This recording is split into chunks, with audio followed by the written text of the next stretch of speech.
അനുവിൻ്റെ PR team ആര്യനെ കുടുക്കിയെന്ന് തന്നെ പറയണം.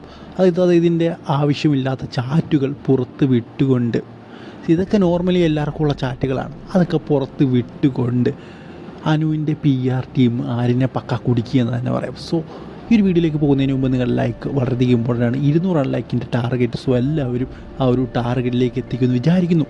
So നിങ്ങൾക്കറിയാം അനുവിന് ഏറ്റവും കൂടുതൽ PR വർക്കുള്ളത് അനുവിനാണ്, നിങ്ങൾക്ക് കണ്ടാൽ തന്നെ അറിയാൻ സാധിക്കും.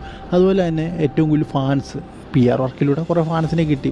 ഇപ്പോൾ പല യൂട്യൂബ് ചാനലിലൂടെ ആണെങ്കിലും അവരെല്ലാം ഒരാളെയാണ് സപ്പോർട്ട് ചെയ്യുന്നത്. സോ അതിലൂടെ അവർക്ക് ഫാൻസ് കയറുന്നത് ഉറപ്പായിട്ടുള്ളൊരു കാര്യമാണ്. സോ എന്തായാലും ഇപ്പോൾ ആര്യൊരു വലിയ എതിരാളിയായിട്ട് ഇരിക്കുകയാണ് അനുവിനെ പല രീതിയിൽ കളിയാക്കുകയും മറ്റു പല കാര്യങ്ങളും ആര്യൻ ചെയ്യുന്നുണ്ട്. വളരെ എൻ്റർടൈനറായിട്ടുള്ള ഗെയിമറാണ് ആര്യൻ. സോ ആര്യനെ കൊടുക്കാൻ വേണ്ടിയിട്ട് പക്ക പ്ലാൻ ചെയ്തുകൊണ്ടുള്ളൊരു സംഭവമാണ് ഇതെന്ന് തന്നെ പറയണം. എനിക്ക് കണ്ടിട്ട് അങ്ങനെയാണ് തോന്നുന്നത്. അതിൻ്റെ ചാറ്റ് ഇങ്ങനെയൊക്കെ ഇപ്പോൾ എല്ലാവർക്കും ചാറ്റുള്ളതാണ്. ഇതിനെയൊക്കെ എടുത്ത് പൊക്കിക്കൊണ്ട് വന്ന് അനുവിൻ്റെ PR ടീംസ് അല്ലെങ്കിൽ അനീഷിൻ്റെ ഇവരുടെ ആരുടെയെങ്കിലും ഒരു PR ടീംസ് എടുത്തുകൊണ്ട് വന്ന് അതിൻ്റെ മോശമാക്കി, ആര്യനെ മോശമാക്കി ചിത്രീകരിക്കുക, അതിന് വോട്ട് കുറവ് കൊടുക്കുക. ഒന്നാമതേ അതായത് വോട്ടിങ്ങൊക്കെ ഡൗൺ ആയിട്ട് ഇരിക്കുക, നല്ല ഗെയിമറായിട്ട് പോലും അതിന് വോട്ട് കുറയ്ക്കാനായിട്ട് കുറേ എണ്ണങ്ങളെന്ത് പറയാനാണല്ലേ.